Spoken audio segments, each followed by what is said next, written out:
but also along waterways, bays, and tidal creeks, and some roadways may become temporarily impassable. If you are in or around the tidal region, you should follow the advice of local officials and consider finding nearby higher ground. As for rainfall, torrential rainfall occurring within a short period of time could certainly result in flash flooding. Everyone's reminded that if you encounter a flooded roadway, to turn around, don't drown. Conditions should improve across the state late Friday night into Saturday as Ian weakens and lifts to the north. All of the local National Weather Service offices located in Charleston, Columbia, Greenville, Spartanburg, and Wilmington, North Carolina that serve the state are routinely briefing state, county, and local officials and decision makers, so be sure to follow their guidance. It's also important to assess your risk for any of these potential hazards and take the necessary precautions now to protect yourself and your property. Thank you. Thank you, John. Just to remind everyone, under my executive order, I have not ordered any closings, have not ordered any evacuations, nor lane reversals or state government closings.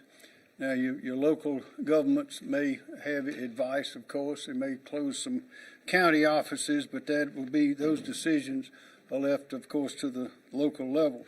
And listening to the National Weather Service and Mr. Quirello, you know there's some differences. Technically, a hurricane is a storm is not a hurricane until it's 74 miles an hour of sustained winds.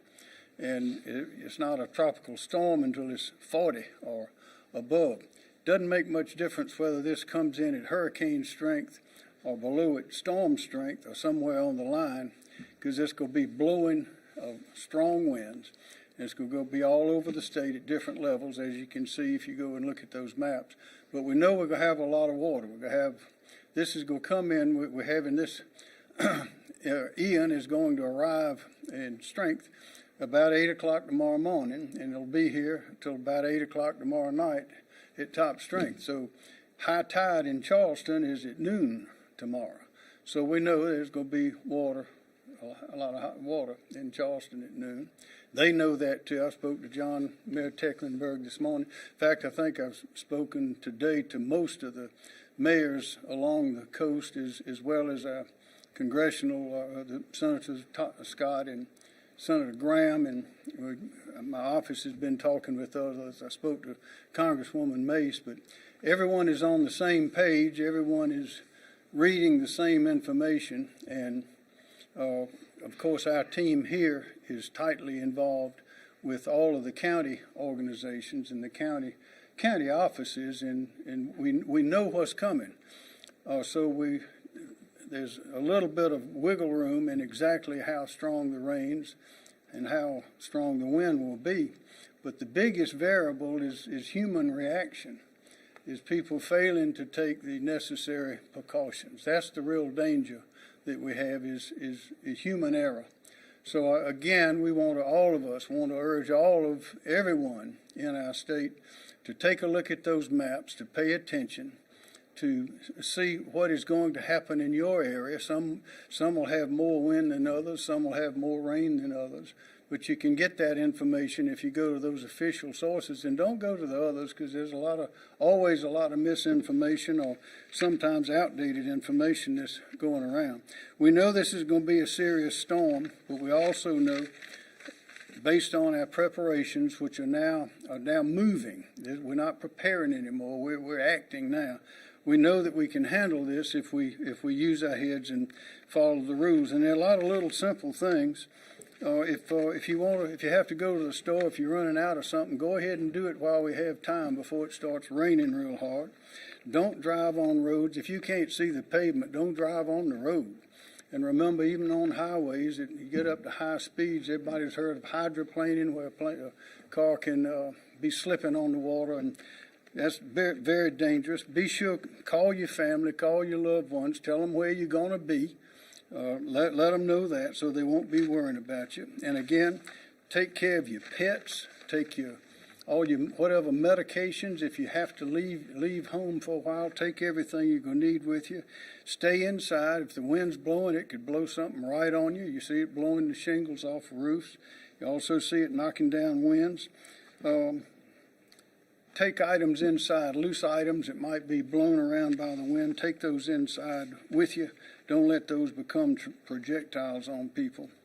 And I think we could be all right. I've spoken to Governor Cooper in North Carolina and Governor Kemp in Georgia, and we've also had communications with Governor DeSantis' office, and we're all ready to send whatever we need to wherever it needs to go if we don't need it ourselves. So this is really a remarkable full team effort. Everybody's involved. And of course, you are highly familiar with those of us who've been having these sessions with you day in and day out, and we'll continue to do that. But so again, we're prepared, but people, be careful, be smart, don't be a statistic, and we'll do just fine. Mr. Stinson. Kim Stinson, Director, South Carolina Emergency Management Division. The State Operations Center, where we're at right now, is currently staffed and will move to a 24-hour operation tomorrow. Our priorities include support to counties and contingency planning for possible transportation, sheltering, supply, and equipment missions, as well as an active public information operation to keep citizens informed. We continue to have daily conference calls with county emergency managers to share information and identify any unmet needs. We currently have a few requests for sandbags and high water vehicles, which are being filled, and then currently we have not received any reports of significant damage. Very much in line with what the governors just said, we would ask everybody in finalizing their storm preparations, keep in mind several points. Residents in low-lying areas prone to flooding, particularly along the coast, should have a plan to move to higher ground if their homes become unsafe. And local agencies are opening emergency shelters based on the need and the storm conditions. And the shelter locations, when open, will be posted on our website at scemd.org and on our mobile app, the South Carolina Emergency Manager. Certainly be aware of flash flooding. If there's a possibility of a flash flood, move to higher ground. Don't wait to be told to do that. Take action. And certainly, if time allows, prepare your home for a flood by moving essential items to an upper floor, bring in outdoor furniture, disconnect electrical appliances, and be prepared to turn off gas, electricity, and water. And then certainly don't walk through moving water. 6 inches of moving water can make you fall, and certainly could cause some serious problems, especially if it's moving water. Certainly, and the governor's already talked about this, do not drive into flooded areas. If floodwaters surround your car, you should abandon the car and move to higher ground if you can do that safely. You and your vehicle can easily be swept away. Certainly have ways to get emergency information, make that available. Examples include the NOAA weather radio, code red, notifications, wireless emergency alerts that you can get over your mobile phone and mobile devices. Make sure your devices have backup batteries and extra chargers. If there's a high wind or tornado warning is issued for your area, get indoors to a pre-designated location, such as a basement, storm cellar, or the lowest building level. And if there's no basement, go to the center of an interior room on the lowest level, away from corners, windows, doors, and outside walls. In a vehicle or mobile home, get out immediately and go to a more secure structure. If there's no shelter or structure nearby, lie flat in the nearest ditch and cover your head, and do not attempt to drive a tornado. Also, as the governor mentioned, follow trusted, verified sources for the latest news, and be prepared to follow the instructions of state and local public safety officials. And then finally, another reminder that this is not just a coastal event, and we expect this storm to impact all of South Carolina over the next several days. Thank you, sir. Yes, sir. An expression we've used lately is run from the water and hide from the wind, because this wind will really be blowing and can blow things on you. And so we must be careful. And Mr. Stinson reminded me of that water. If you're in a vehicle that has electric windows, they will not open if you get under the water. So you don't want to be underwater. You don't want to slide off a road into a ditch full of water, because you might not be able to get the doors open, and the windows, the electrical windows, all those circuits will not work. So this could be very dangerous for those kind of reasons as well. So I want everybody to think and be careful what you're doing. General McCartney. Thank you, Governor. Good afternoon, Major General McCarty, Adjutant General here in South Carolina. The soldiers, airmen, and employees of the Military Department of South Carolina are prepared to support the state in response to Hurricane Ian. This, as the chaplain noted, this is something that we do year-round. We prepare for these type of events. We're well poised at this point with equipment and personnel, and we're in the process of activating approximately 100 soldiers on state active duty. They will be assigned to the anticipated affected coastal counties. We will have what are commonly referred to as the high water vehicles to help if there's any localized flooding. If there's anyone that needs to be evacuated from those areas, we're prepared to do that. We have significant other assets and capabilities if those situations warrant. And as always, if we need additional assets, we can EMAC through the emergency management compact from other states, and we always have access to Title X assets if they're needed here in the state. We're not anticipating that at this time, but we are prepared for whatever situation may come. Thank you. Thank you, General. Nandy Edwards. Thank you, Governor. As an update to my report yesterday, Duke, Dominion, and Santee Cooper have a suspended disconnect. They are also, all of these utility partners have stationed additional resources so that as the storm leaves, that they are able to conduct power restoration services very quickly. With regard to our fuel partners for the state of South Carolina, we have continually checked in with them, and their fuel supplies are in good order, and they have no unmet needs. Thank you, ma'am. Ben Duncan. Thank you, Governor. Ben Duncan, Chief Resilience Officer. We stand ready to assist citizens after the storm with recovery measures. We have disaster case managers ready to go. We have over 50 disaster case managers ready to help citizens with their unmet needs, whether it's food, water, clothing, or other measures that they need. We stand ready to assist them at any time. Thank you. Thank you. Secretary Hall. Thank you. Thank you, Governor. I'm Christy Hall, the Secretary of Transportation for the state of South Carolina.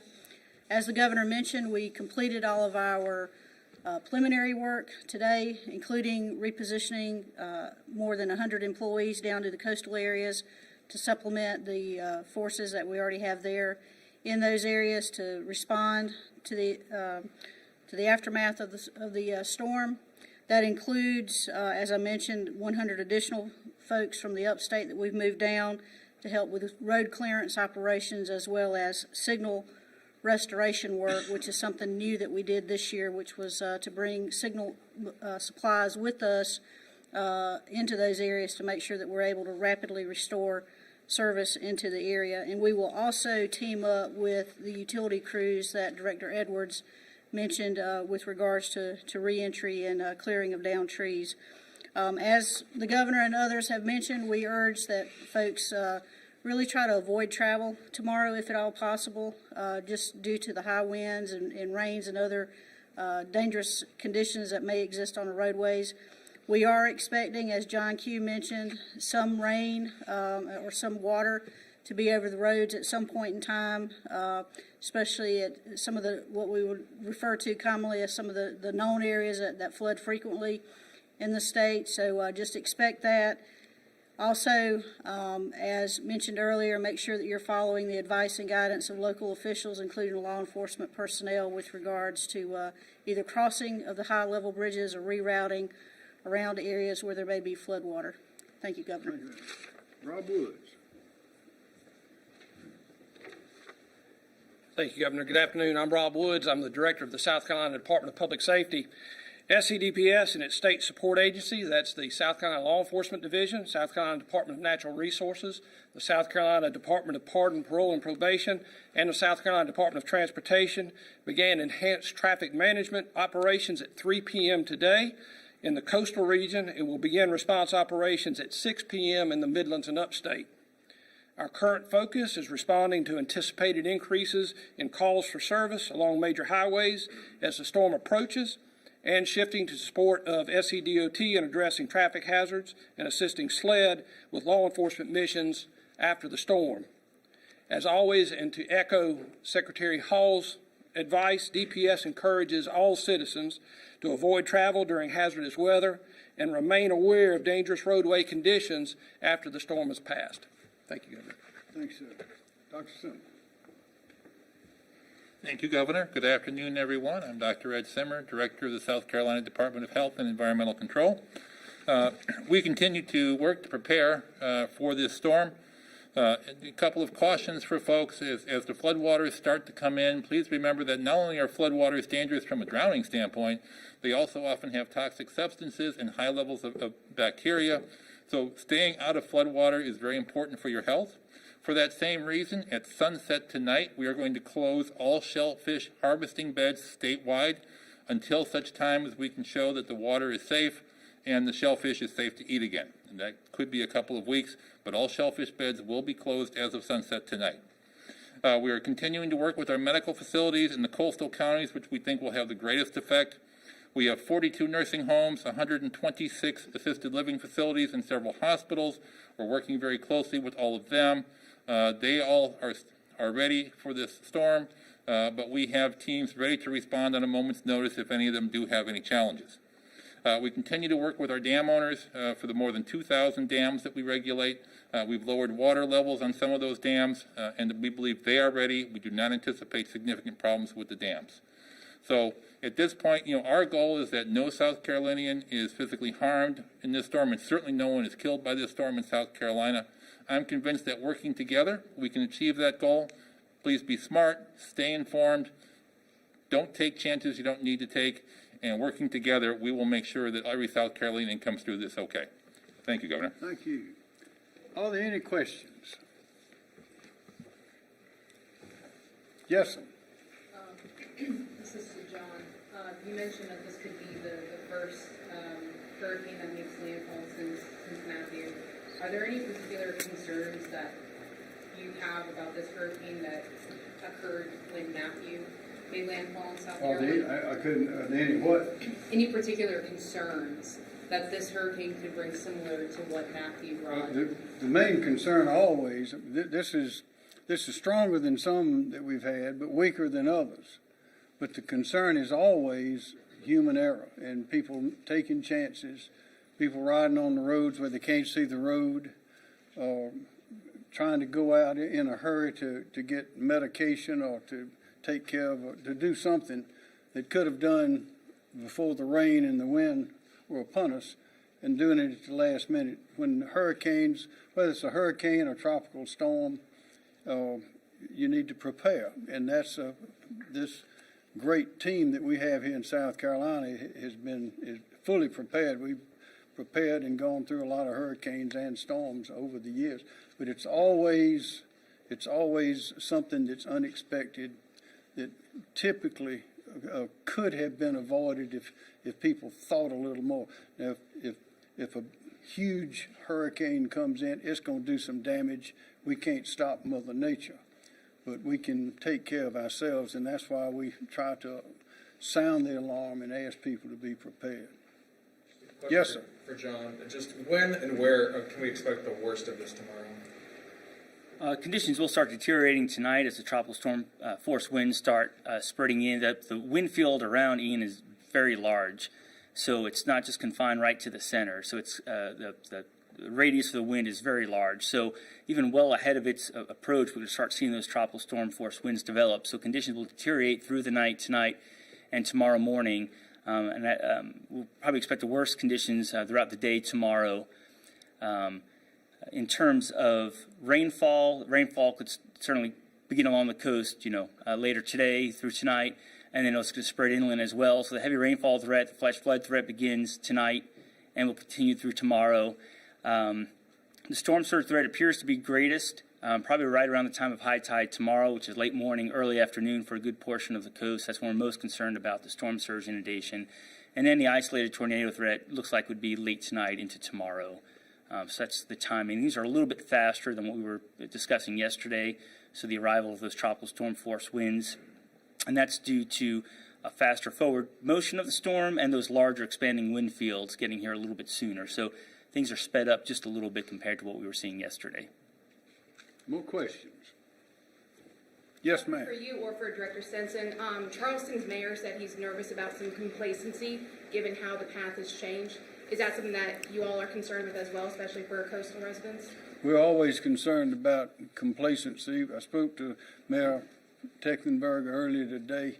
We spoke at the last hurricane. Dr. Stinson. No, I understand that. It's a good question, and that's always an issue in terms of this sort of situation. But the messaging that's gone out over the last 72 hours has basically been the same thing. If you live in a low-lying area or along the coast, is that you need to consider moving to higher ground. The local emergency managers have been putting that out, the county administrators, the public information folks. So we're on the same page there. And so much of emergency management has to do with personal preparedness, the individuals and businesses. But at the end of the day, it's their decision. They've got to make that decision, and all we can do is inform that decision. And that's, again, what we're doing here today. You know, I'll add to that I've been in contact myself with about 14 or 15 of the mayors along the coast, and I know people here have been in touch with them and their offices as well as the county offices as well.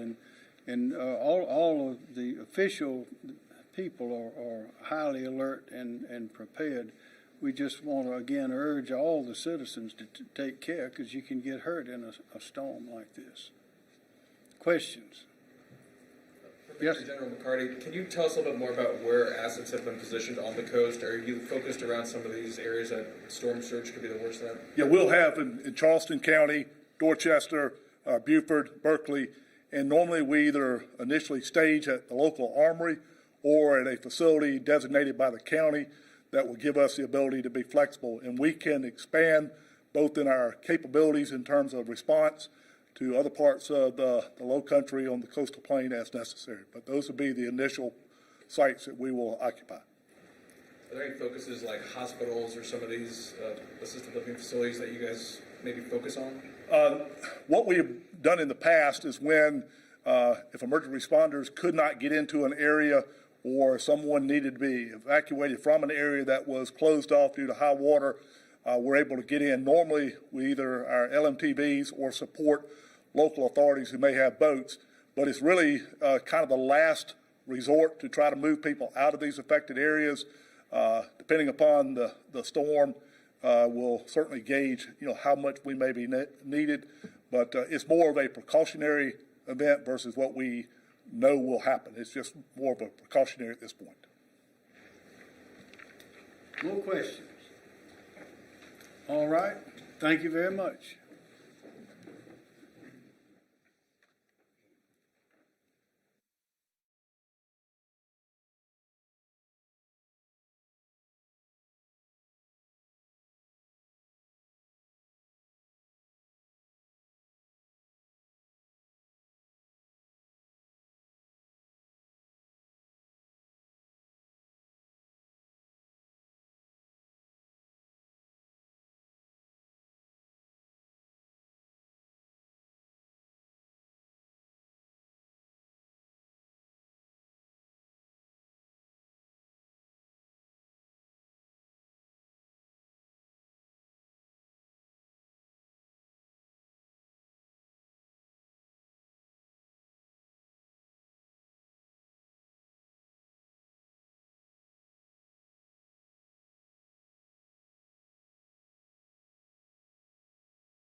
Ian is proving to be a force of nature. The remnants could impact the Carolinas in just days. Yeah, we just heard Brad talking about the potentials for the rainfall that we're going to be watching. Meteorologist KJ Jacobs joining us live right now along Sugar Creek at the Greenway to explain what we can all do to handle flooding on our properties. KJ. Vanessa, creeks are at a safe level tonight for anyone who may be walking or running along the Greenway, but I can't say the same for this weekend. Flooding ranks number 2 in weather-related fatalities in the U.S. and the costliest natural disaster in Mecklenburg County. 2, 3, 5 inches of rain possible with this storm. That could cause considerable flooding. Timing is everything. If the rain occurs over a short period of time, John Wendell with Charlotte Mecklenburg Stormwater Services says that floodwater is likely. We maintain the named creeks like Little Sugar, Briar Creek, McDowell Creek, and we have crews going out checking our typical hot spots where blockages occur. With more than 100,000 storm drains in Charlotte, Wendell is asking residents to help clear out clogged drains and make way for incoming rain. Do it from the curbside, going out and cleaning it out, all out. But if you live on a busy street and you feel uncomfortable about cleaning out that storm drain, you could call 311. Wendell says they are ready to respond. And so if we get an alert saying that the water's rising on Sugar Creek, or let's just go to Addison and McMullen, they'll send a crew out there to investigate and see how high the water is. And if it is going over the road, they'll